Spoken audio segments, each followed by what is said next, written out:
안녕하세요. KBS 아나운서 김소리입니다. 희망을 나누고 생명을 살리는 사랑의 장기 기증 운동에 대해서 들어보셨나요? 저는 지난 2011년에 장기 기증 등록을 하면서 이 파란 등록증을 받았습니다. 저도 처음에 장기 기증이라는 얘기를 들었을 때는 두려운 마음도 들고 떨리기도 했어요. 죽음에 대해서 그리고 그 이후의 일에 대해 생각한다는 게 쉬운 일은 아니었습니다. 하지만 장기 기증에 대해서 정확하게 알고 나니까 우리의 삶을 더 건강하고 활기차게 하는 일이 바로 장기 기증이었습니다.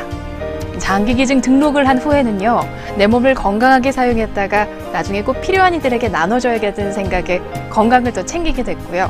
또 생명 나눔을 실천했다는 뿌듯함에 기쁜 마음으로 생활할 수 있게 됐습니다. 이렇게 아름다운 일에 대해서 잘 모르거나 오해하고 있어서 참여하지 못한다면 정말 안타까운 일이죠.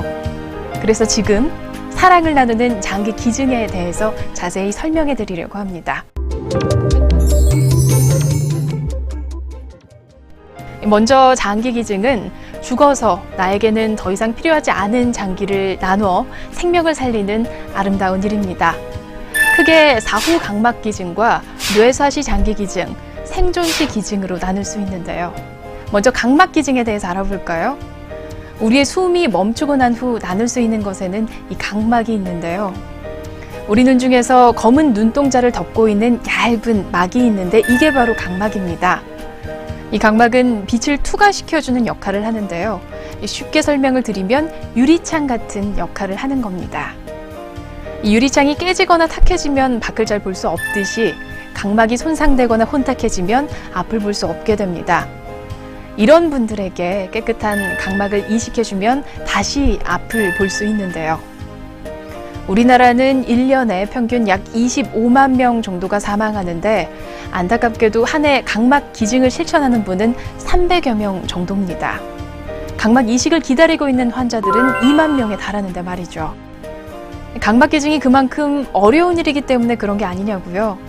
지금 제가 사후 각막 기증에 대해 설명을 드리면 누구나 실천할 수 있는 일이라고 생각하실 겁니다. 각막 기증은 생후 6개월부터 98세에 이르기까지 간염이나 에이즈, 폐혈증 같은 전염성 질환이 없는 분들이라면 생맹이거나 근시, 원시, 시력에 관계없이 누구나 가능합니다. 반드시 사후에만 가능하고 사후 6시간 이내에 각막을 적출해야 하기 때문에 기증 상황이 발생했을 때 바로 연락을 주시는 게 중요합니다. 지금 옆에 보이는 사진은 이 각막을 이식받은 서지원 학생입니다. 원추각막이라는 각막 질환으로 실명 위기에 놓였던 지원이는 동갑내기 남학생이 기증한 각막을 이식받고 새로운 인생을 되찾았습니다. 앞이 보이지 않아서 포기했던 공부도 다시 시작하게 됐고 현재는 대학에 진학해 사회복지학을 공부하며 받은 사랑을 다시 나눌 수 있길 꿈꾸고 있습니다. 이렇듯 사후 각막 기증은 앞을 보지 못해 시리에 빠진 사람들에게 시력을 찾아줄 수 있을 뿐만 아니라 인생을 새롭게 시작할 수 있는 희망을 선물하는 일입니다. 다음은 뇌사시 장기 기증입니다. 뇌사라고 하면 흔히 식물인간 상태와 많이 혼동하시는데요. 아마도 드라마나 영화 때문에 이런 오해가 자주 발생하는 듯합니다. 아주 유명했던 드라마죠. 시크릿 가든에 보면 뇌사 상태에 빠졌던 여주인공이 다시 깨어나는 장면이 나옵니다. 이런 장면을 보고 뇌사시에 다시 깨어날 수도 있는데 어떻게 장기 기증을 하나 놀라는 분이 계세요. 이건 잘못된 정보입니다. 사람의 뇌는 대뇌, 소뇌, 뇌관으로 이루어져 있는데요. 뇌사란 뇌의 모든 기능, 즉 대뇌, 소뇌, 뇌관이 모두 정지된 상태로 어떤 조치를 취하더라도 수일 내지는 14일 이내에 반드시 심장이 멎어 사망하는 상태를 가리킵니다. 이에 반해서 식물인간은 뇌관의 기능은 살아있어서 환자 스스로 호흡이나 소화 같은 활동을 할 수 있는 상태를 말하는데요. 다시 말하면 뇌사 상태는 깨어날 가망성이 전혀 없기 때문에 장기 기증이 가능하지만 식물인간 상태는 소생의 가능성이 있기 때문에 장기 기증을 할 수 없는 상태입니다. 뇌사와 식물인간 상태의 다른 점에 대해서 이해하셨다면 이제 뇌사 상태에 빠졌을 때 장기 기증을 실천하게 되면 어떤 일이 일어나는지 알려드리겠습니다. 무려 9명에게 새로운 생명을 선물할 수 있습니다. 심장, 신장 2개, 단장, 폐장 2개, 췌장과 각막 2개를 기증할 수 있어 최대 9명의 환우들에게 생명을 찾아줄 수 있습니다. 복싱 챔피언이었던 고 최호삼 선수 기억하시나요? 그가 2008년 세상을 떠나면서 장기 기증을 통해서 6명에게 새 생명을 선물했습니다. 아들이 경기 도중 쓰러져 뇌사 상태라는 판정을 받고 장기 기증을 하기까지 이 모든 과정을 옆에서 지켜본 어머니는 마음이 참 아팠다고 합니다. 근데 아들이 떠나고 얼마 후 아들의 각막을 이식받은 한 여자아이를 TV에서 보고는 장기 기증하길 정말 잘했다는 생각하셨다고 합니다. 아들인 고 최호삼 씨도 분명 하늘에서 좋은 일 했다며 기뻐할 것 같다는 소감도 전하셨습니다. 이렇게 장기 기증은 누군가의 생명을 살리는 일이자 남아있는 가족들의 아픔을 덜어주고 따뜻한 사랑의 유산을 남기는 아름다운 일입니다. 마지막으로 여러분께 설명드릴 건 생존시 기증입니다. 우리가 알고 있는 헌혈 역시도 생존시 기증에 들어가는데요. 이처럼 생존시 장기 기증이란 살아있을 때 누군가를 위해서 장기를 기증하는 일을 말합니다. 이 중에 현재 본부가 진행하고 있는 건 생존시 신장 기증입니다. 살아있을 때 아픈 나의 가족이나 혹은 가족 중에 신장을 기증해 줄 사람이 없는 환우들을 위해서 신장을 나눠주자는 운동인데요. 물론 살아있을 때 신장 하나를 기증해야 하는 만큼 건강한 분이어야 합니다.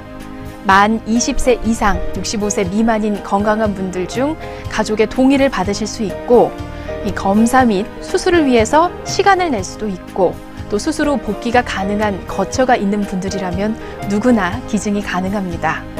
살아있을 때 얼굴도 모르는 타인에게 자신의 신장 하나를 기증하는 일은 결코 쉽지 않은 선택일 것이고 또 그만큼 대단한 일입니다. 그 대단한 일을 본부를 통해서 하신 분들이 지난 21년 동안 925명이나 됩니다. 물론 여러분께 지금 당장 신장 하나를 기증하라는 얘기는 아닙니다. 타인에게 주기는 힘들지만 사랑하는 나의 가족이 아플 때에는 생명을 나눌 수 있는 아름다운 결심을 꼭 하실 수 있길 바랍니다. 제 설명 들으시고 장기 기증 희망 등록을 하고 싶다고 생각한 분들은 이 서약서를 보시면 되는데요. 이 서약서의 인적사항을 꼼꼼하게 기재해 주시고요. 아래에 있는 장기 기증 종류에 희망하는 장기 기증의 형태를 체크하시면 됩니다. 중복 체크도 가능하고요. 운전면허증에 장기 기증 의사 표시를 원하는 분들은 의사 표시란에 예라고 체크해 주시면 됩니다. 이후에 면허증을 재발급받거나 갱신하게 되면 사진 아래에 장기 기증이라는 문구가 찍혀 나오게 됩니다.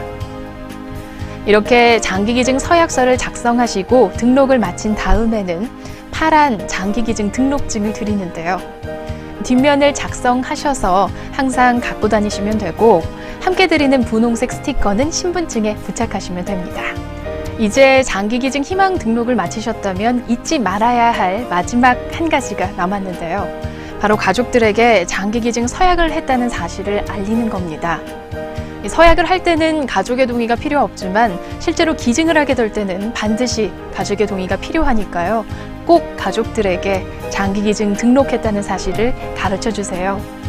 혹시 가족들 중에서도 장기 기증 서약을 함께 하고 싶다 하는 분들 있으시면 1588-1589 사랑의 장기 기증 운동본부로 전화해 주셔서 우편물을 받으시거나 홈페이지 www.donor.or.kr로 접속해서 인터넷으로 등록하는 방법도 있으니까 참고하시기 바랍니다. 나에게 더 이상 필요하지 않은 것을 나누는 일이니 그 무엇보다 쉽고 내가 고통을 느끼지 못하는 때 일어나는 일이니 두렵지 않고 또 이런 일들을 통해 누군가가 생명을 선물 받고 새로운 인생을 시작하게 되니 세상에서 가장 필요하고 또 아름다운 나눔이 아닐까 하는 생각이 드는데요. 이 쉽고도 아름다운 나눔에 이제 여러분께서 참여하실 차례입니다. 좋은 일이라는 생각이 든다면 내가 먼저 참여해야겠죠.